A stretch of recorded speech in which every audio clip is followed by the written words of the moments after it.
अस्सलामुअलैकुम, मैं हूँ आयत और आप देख रहे हैं सरेआम न्यूज़। खबर शामिल करते हैं। पीटीआई की हुकूमत पर अपने ही एमएनए ने इल्ज़ाम लगा दिया। राजनपुर के एमएनए सरदार रियाज महमूद मजारी का असम्बली से खिताब कि राजनपुर में रेलवे की नौकरियां मेरिट पर नहीं हुई। 21 लोगों से 1.5 लाख रुपए लिए गए। जानिए मोहम्मद इरफान की इस रिपोर्ट में। सरदार रियाज महमूद खान। मेरा जी क्वेश्चन है रिगार्डिंग ये नौकरियां रेलवे की जी। मेरा इलाका है राजनपुर डिस्ट्रिक्ट, वहाँ 21 नौकरियां दी गई हैं, कोई मेरिट नहीं हुआ।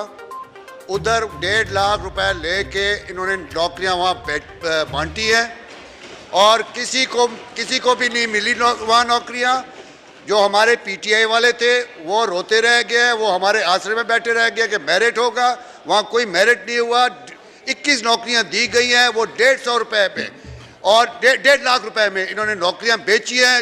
डीएस है, जो एएन है, उन्होंने बेची हैं। ये मेरे पास लिस्ट है, अगर ये कहें मैं इनको लिस्ट भी प्रोवाइड कर दूंगा। जिसने पैसे दिए हैं, जिसने लिए हैं, जिन्होंने उनका डील करवाया उसका भी नाम दे दूंगा।